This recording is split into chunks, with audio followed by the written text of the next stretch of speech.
this subject has been on my mind for a while, you know. It's interesting.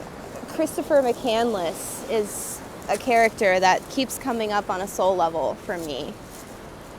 And it was almost like I was meant to follow in his footsteps, almost journey in a similar way. Unfortunately, me and Chris share that same life test of having, you know, a family that was very abusive, and his outlet was to find a new type of living where, you know, he could live outside of those old restrictions, those old systems that were trying to, you know, seek to limit his soul. So he went on this great adventure, and you all know the story. He didn't quite make it, right? And a big part of his epiphany at the end was that life is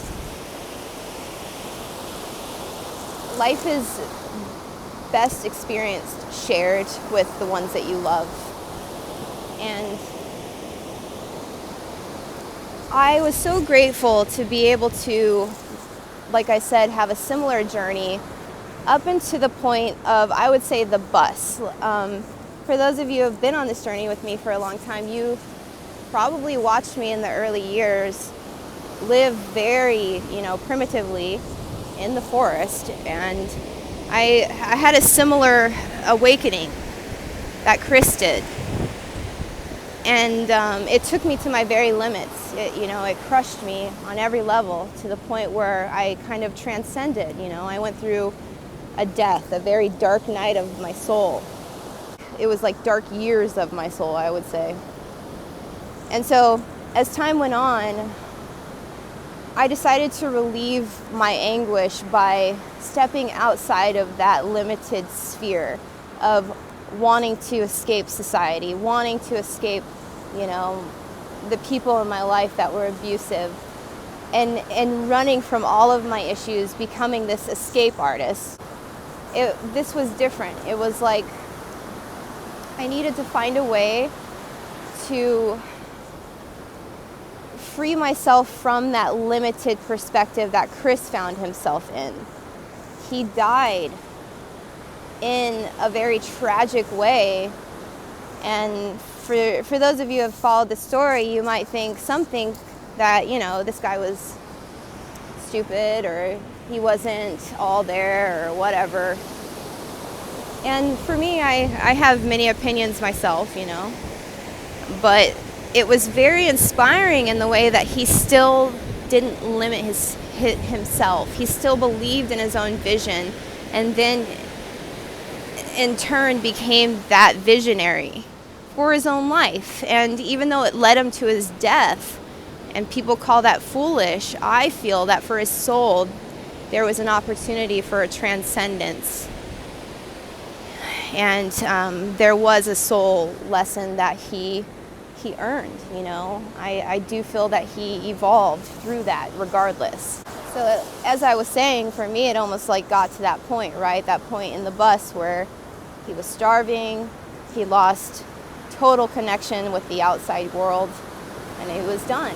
He got sick. And I remember that moment in my own journey where it was almost like my soul was like, okay, do you want to take the next step? Do you want to go to the next place that, the next level of where Chris wasn't able to go in this lifetime? And that is coming back from the bus, coming back into society and contributing, becoming somewhat of an influence, infiltrating the system from the inside out, instead of running to the outskirts and totally trying to escape the entire thing. It's almost like the universe showed me that it was more powerful to come back from the bus, per se, and come join society, because guess what? You are society, okay? And whether you believe in this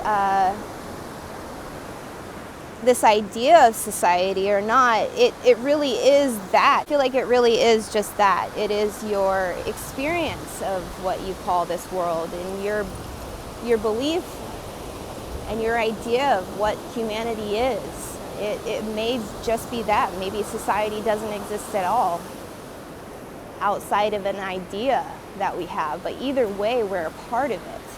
And that's the lesson I learned, and that's kind of the reason for this video. I really wanted to emphasize this because I'll save you a lot of legwork. You know, over the years you've watched me, you've seen me do this. Come in and out, try to reconcile with this system, try to accept society, try to, you know, release myself from it. Society, I learned, is me. And it's up to me to choose what it is, and it's up to me to choose how I interact with it and, you know, influence it. And I know that, well, yeah, you know, this is a small platform.